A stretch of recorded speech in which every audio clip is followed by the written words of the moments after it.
And sometimes those educational criteria change. So what you needed 5 years ago, you need even more advanced today. And there's a limited pool for those particular ones. So being able to expand that. But to Michelle's point, countries are looking at what they need. And then they're looking at expanding on those. So if they have a need countrywide, they're going to open up a lot more of that opportunity.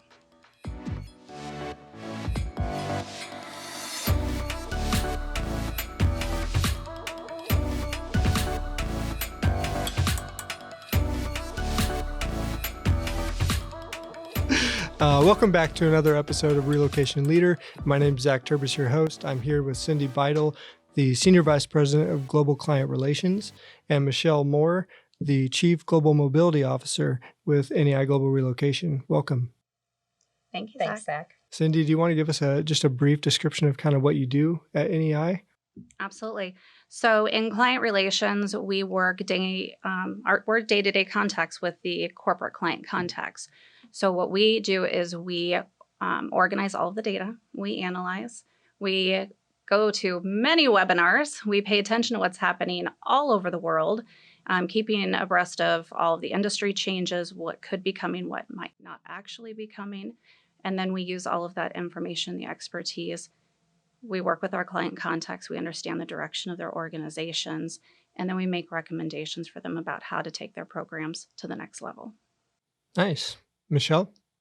As NEI's Chief Global Mobility Officer, my role is involved with helping my teams deliver global service around the globe, making sure our clients are receiving what they need with their employees that are relocating, and then also with the financial services. Everyone has expenses when they're relocated based upon their policy. Making sure people are paid quickly, timely, and accurately are all very important in making sure that that's reported. And then coordinating with all of the teams throughout the company to make sure everyone has the resources that they need to work together seamlessly. All right. So today we're going to be talking about immigration trends and their impact, especially on relocation and how we guide our clients.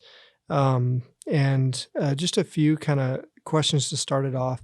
With the world, evolving economically, politically, and how that influences just kind of like the different priorities that and challenges that are in the relocation industry. Could you give your thoughts on sort of how those different developments in the economy and politics affects what advice we may give for relocation? Absolutely. Right now, I think what we're seeing, the actuality, because there is so much change in the economics with the inflationary pressures and what we're seeing in the economy, many companies are just taking a pause. They're just gathering their thoughts. They're looking around to see what others are doing. And then as we start to look and add the geopolitical things in, many companies are also asking themselves, is now the time to ask someone to move when there's a lot of turbulence, especially if it involves Europe near the conflict in Israel or the Ukraine, what's going on, talk of potential unrest between Taiwan and China. A lot of companies are waiting to take that approach to see, okay, what are others are going to do and wait some things out. So right now, that's been a common approach. We've seen some of these approaches when the economy has dipped down, and some don't know if we're in the bottom of a trough or if we're coming back up. It depends upon what economists you're speaking with, whether they think we've hit bottom or whether that will come later in 2024. Typically after that, as we saw in history, 2007, 2008, when relocations kind of settled and everyone was taking that pause, we saw a burst of activity coming in 2010 as companies the economy came back, they were reinvigorating and needing to realign people. I think that's what we'll start to see in the next couple of years. But everyone right now seems to be at that pause, just challenged by what should we do, because they're watching everyone else. They're watching the bottom dollar. And every company right now, it seems, is taking a very cost-effective approach to hold back on moves.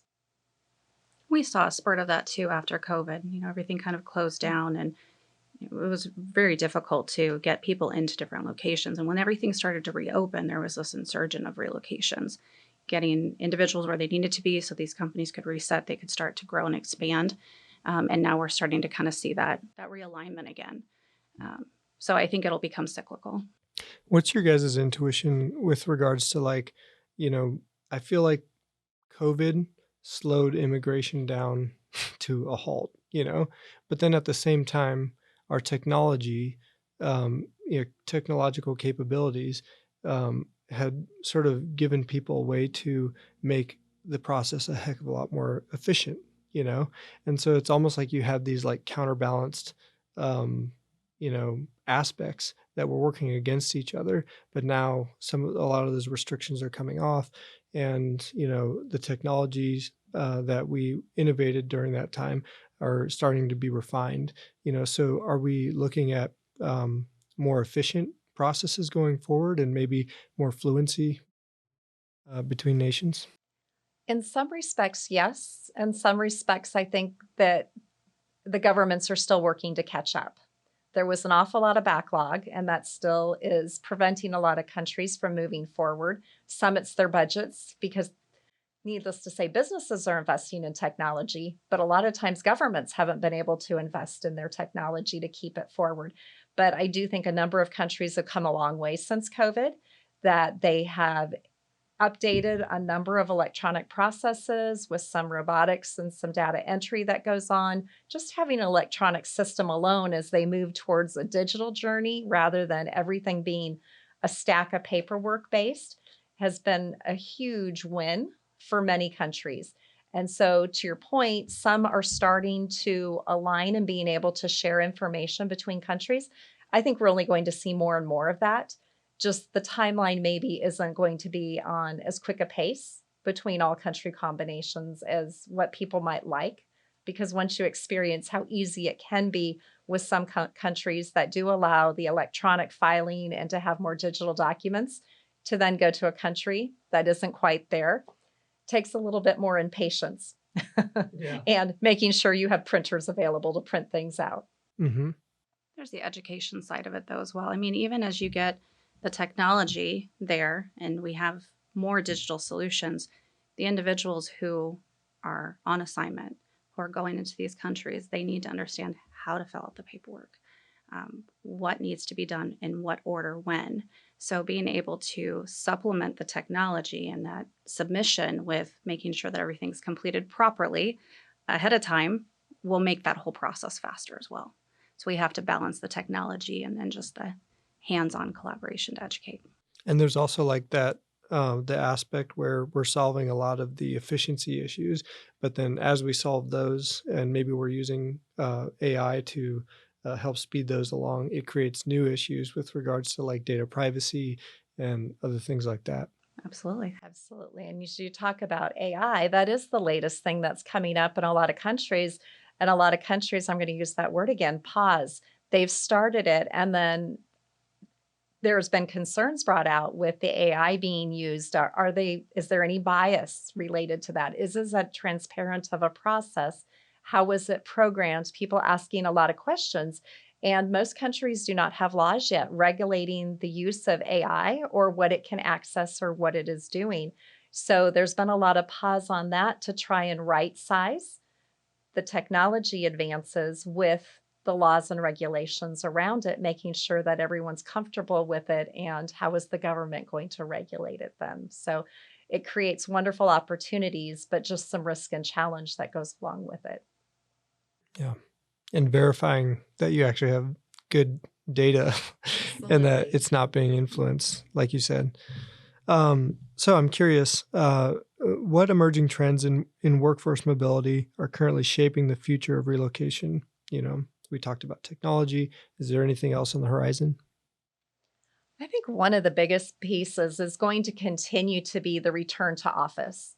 We hear about there's some companies that are fully remote. Some are now encouraging people to return to the office, but having every company understand kind of what works best for them. Is it fully remote? Is it hybrid? Is it fully in office? And then as that pertains to immigration, where are the laws that really govern that? And where's the understanding from a compliance standpoint of where employees are, where are they working with, and then what are the employer's responsibilities around that?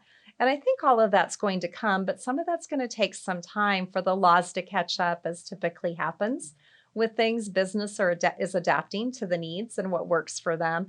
And then getting things in place with the laws will take a little bit more of that support and coming into alignment. And then I think the second part is really going to be about the employee and workforce experience.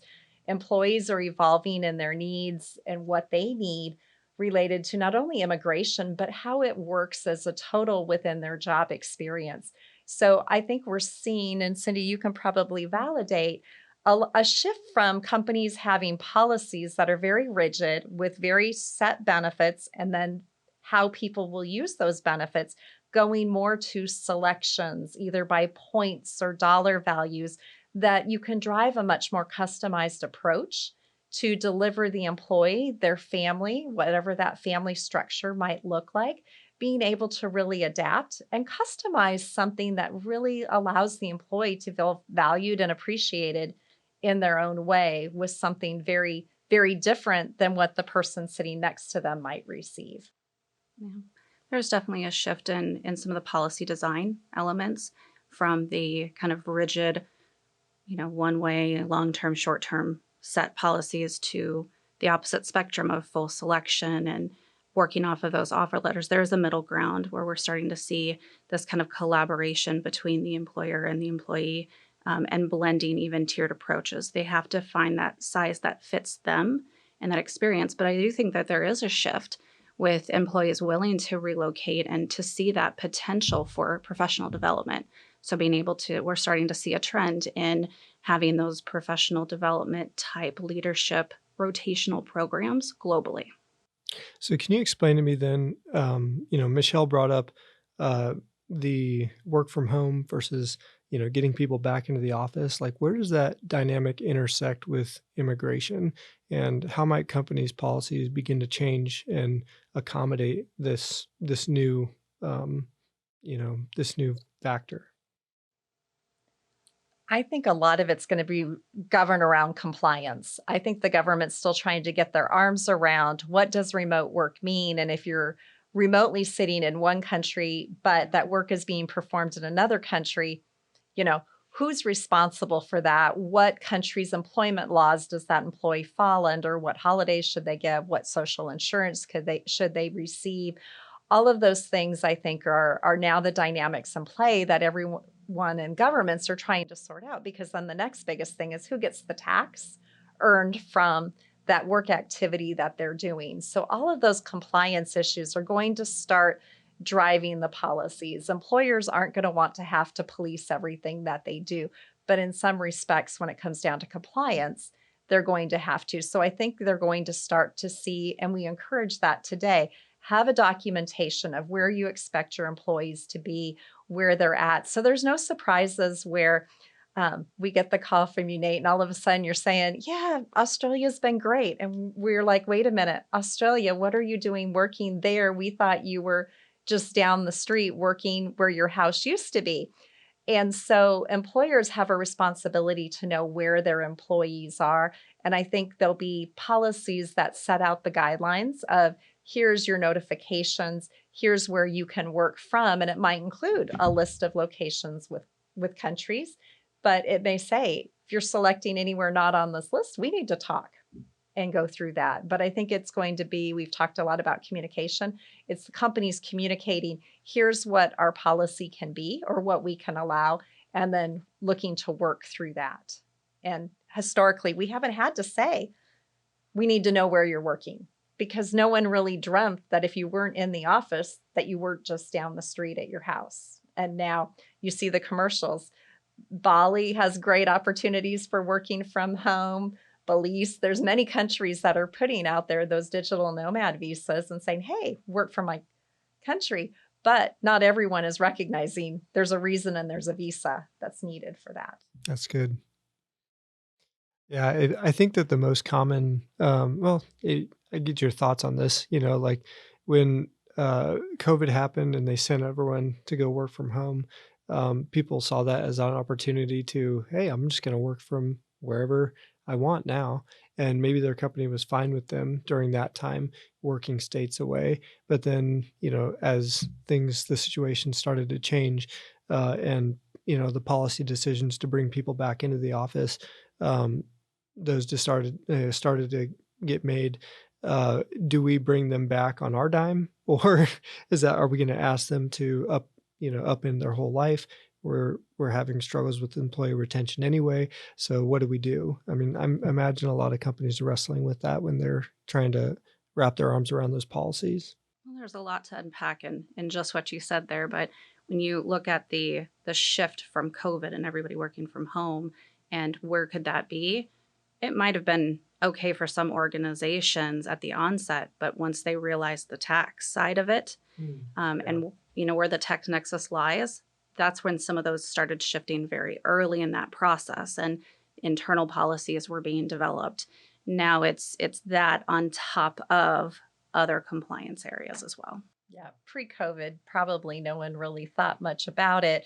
As long as I'm remote, as long as I'm getting my work done, no one really knew. But governments also picked up. It was that audit and compliance where they realized people were working in their state or their country. They should have a share of the revenue for what they're doing. And then the companies were like, oh my goodness, I didn't realize that person was there. We haven't planned for that tax nexus. So I think throughout the COVID period, people became very educated from their company level, saying, here's where we have nexus, here's where people can be working. And those policies quickly evolved to spell out the compliance of what employees could either do or not do as far as how remote they could be. So, you know, you said a lot of companies are just kind of like pausing and just waiting to see what happens. But, companies still have needs, and especially in highly skilled positions, um, you know, they are still looking for talent outside the US. Yes. Absolutely. Absolutely. There's always critical talent. There's always those things that are core to the business. I think sometimes it's more the pause on maybe larger initiatives right now, or moving people that maybe could work remote, but yet might be more ideal if they move them, that maybe they can hold and wait. And it's more of a wait and see for a few months and see how it goes versus, oh, let's just have you move now. Can you speak to the concept that a lot of companies are, um, buying into, which is, hiring based on skills rather than maybe like certifications, or that move towards skills based hiring. Could you expound on that and how that's affecting employers in the UK, the US, in all over the globe? It really is impacting people everywhere. As we look back, everything evolves. This is one of those areas that traditional immigration laws were all based upon the need for employees, and that specialized skill usually came from a degree or some sort of educational program. Now, as we look at the industries that are really driving where immigrant needs are, it's those tech industries where a lot of that learning is done either on the job because it's innovating faster than what some of the education is keeping up with. And a lot of the skill set is really from on the job training and the on the job certifications, maybe over an educational institute. So a lot of countries are recognizing that shift and are starting to open up positions to attract talents, being able to say, hey, if you have the UK has the European pool and is working through, if you can put forward the skill sets that you have one of these, then you're welcome to apply and get the appropriate work permits to be able to then work at a company. And that's in contrast with more like the United States, where an employer has to say, here's the skill sets that I want. I've looked for my year. I can't find anyone. And so based upon I need these degrees, this type of additional things on top of this degree, and then they find a candidate that meets those. So when you flip to the skill set, you already have that pool of candidates that is looking eager to work, and you're able to validate those skills versus validating the educational certifications. and it comes across much more quickly and opens up to people that have the right talents and might have the way to innovate and really help your company, but maybe don't have the educational history that goes along with it. And I think that's evolving in a lot of countries and really trying to open up more markets. And does that speed the process up? And if it does that present any other challenges or different challenges? I think it speeds the process up considerably when the countries recognize that their country is trying to grow certain industries, such as tech sectors, is just kind of the big population, and they have the validation already that they need as far as the skills. It really speeds up the process so you're not holding that towards finding individuals with the right educational criterias that may not be out there even in another country. And sometimes those educational criteria change. So what you needed 5 years ago, you need even more advanced today. And there's a limited pool for those particular ones. So being able to expand that. But to Michelle's point, countries are looking at what they need, and then they're looking at expanding on those. So if they have a need countrywide, they're going to open up a lot more of that opportunity. Nice. So, what are the most significant challenges currently facing the relocation industry, and how are companies innovating to address these issues? I think the first one is speed. I think during COVID, we all got used to you could put something in as an order on your computer and boom, it was there. You go to move, gosh, they're going to come pick up your goods and boom, should it not be there tomorrow getting unpacked? And it's going to take 6 to 8 weeks still to sail and get to across the globe. So that speed, but I think we've had some technology that is really helping that we've been able to put in place that is increasing the speed of the communications, increasing the partnership opportunities where we are electronically interfaced with the temp living providers, with the van lines, and you can bring all of that information together to really help employees see things quickly at their fingertips at a whole broader level of just kind of pulling everything together to give them comfort on how their move is going and seeing it all together. Even if we can't make the goods appear in that location overnight or as quick as they think their flight should be, we can really help with increasing the communication and the products available to see information at their fingertips. And then I think the other significant challenge that we're being faced with, as is every business, is just increasing pricing pressure. You have pricing pressure from your own labor costs. We have pricing pressure in our industry from visa and immigration, expedite fees, all the different fees associated with that. And some of those are set to increase, such as even in the US, a lot of the filing fees are set to increase likely in March of this year. And understand that they're going to be fairly significant. But we have housing shortages around the globe.